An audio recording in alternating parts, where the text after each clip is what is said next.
This poem is about, it doesn't sound like it, but this poem is about a pumpkin. Pumpkin? A pumpkin. Oh, right, yeah. See, you know, I love that. Halloween's coming up, so. It's called Gouge Out Their Eyes. Looking forward to my little ritual, I searched out my next victim and gain a gratification by gaining total control over someone else. Looking forward to getting them alone and cutting out the top of their head, driving my knife through their skull, cutting down between their fleshy intellects, so I could scoop out their brains, feel bits of the organ in my bare hands, clear out the skull, make them hollow, gouge out their eyes, open their mouth wide so the world could see how empty my victims now were. I didn't do this often, otherwise I might have been caught. All these years of debasing someone weaker.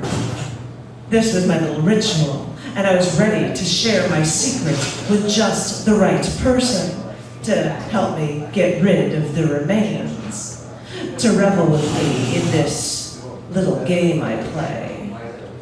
I found someone, I confided with them, and they told me that this was against their religion.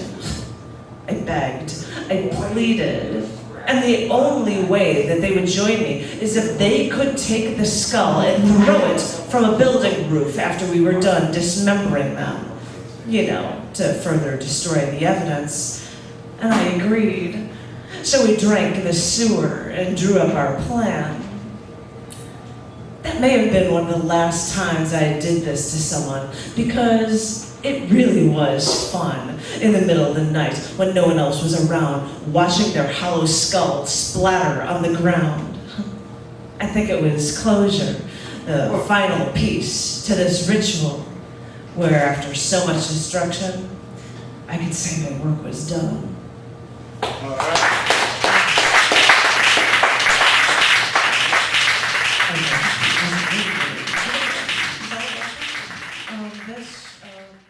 My last one's here. I've written a bunch of pieces about my mom as she was dying. So this is for my mom.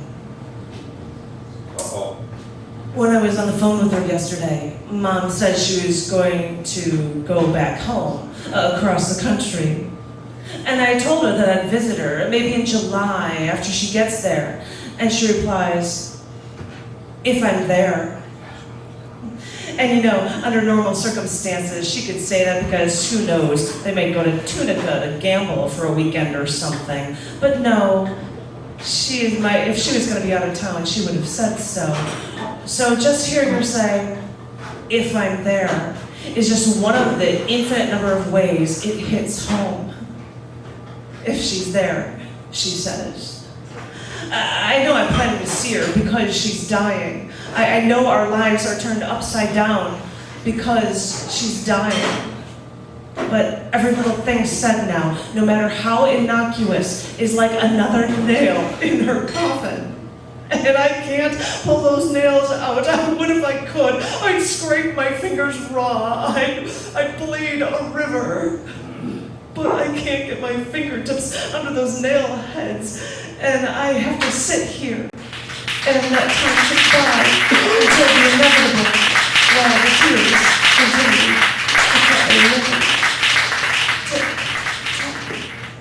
to tick, tock. I've cried about it over and over again. It's like I'm almost getting used to the idea. I see her every weekend, so I can see her as much as I can before she leaves, goes across the country, back to her home, so she can die.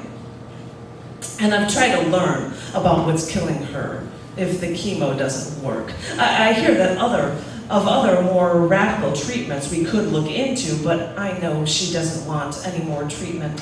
She doesn't want to be in the hospital any longer. You see, she decided that she's ready to die, and the rest of us have to catch up to her, to understand it, to be ready for it, to accept it. But I don't know if that matters, or if that means I'll stop crying Just heard today from my sister's house, where my mom is gaining her strength before she can make her trip home, that she's leaving by this weekend. It's too quickly for me to be able to see her one more time. And I know, I'll visit her now, and I visit her now, and every time she would just be so tired, and she could barely move when I'd call. They'd tell me not to talk too long because she doesn't want me to actually get her more tired. And I know it's been trying. Christ, I know it's harder for her, but it's been hard to see her like this. But at least this way, I was able to see her, which is more than I have now, because she's going home. And I know she's not dead, but she's going there to die, and when she's there, I can't see her, tired or not. When she goes back, she's that much closer to death for me. I know she wants to be there at her home with her clothes and her kitchen and her chair, and she watches TV and in the den at her computer where she plays her games and checks her email. I know she wants to be there for the billions of plants she's got growing around in her house. I swear, she could shove a dead stick into the ground and it would grow. I don't know how she does it, but she brings life to everything. Isn't that funny? She brings life to everything. The sweetest woman in the world. And now she's going home to die. I know it's better for her. I keep agreeing with her. Her friends and neighbors are there. She has people to talk to. The weather is better for her there. But she doesn't want to be a guest in somebody else's house like she has been through the recovery from her multiple rounds of failing chemo treatment. She doesn't want the hospital anymore. She wants to be home. It's better for her there. I know this. I have to keep telling myself that. I know it's true. She's happier there. I have to keep telling myself that.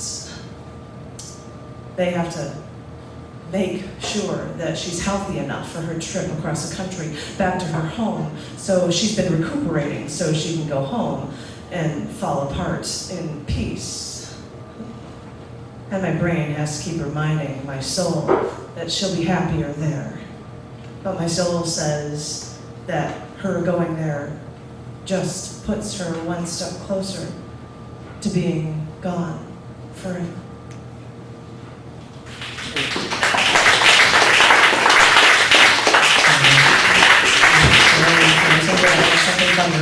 And because I'm vegetarian, I have to pull up this one. This is called Some People Want to Believe.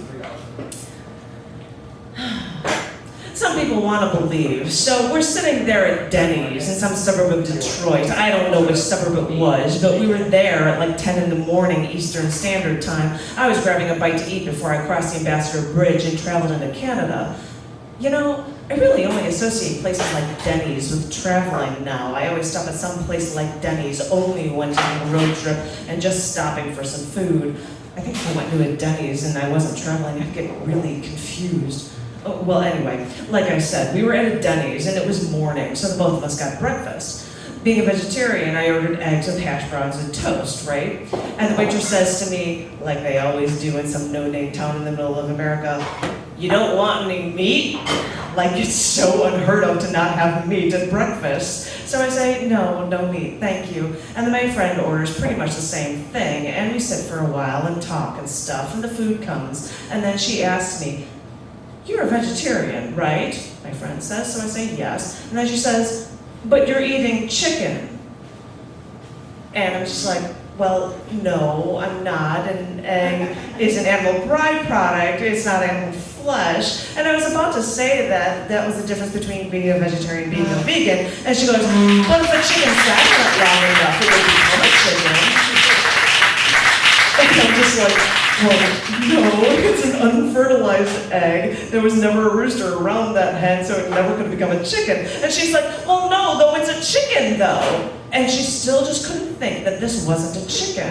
And so now I'm thinking, my God, does she really think that a chicken can lay eggs without it being fertilized? Like, only worms and stuff can procreate without two sexes present. So our voices are starting to get a little louder, and it ends up where I'm saying, so, are you having an abortion every time you have a menstrual cycle? Are men who have dreams mass murderers? And she said, Wait. And she just looks away saying, I'm not listening to you.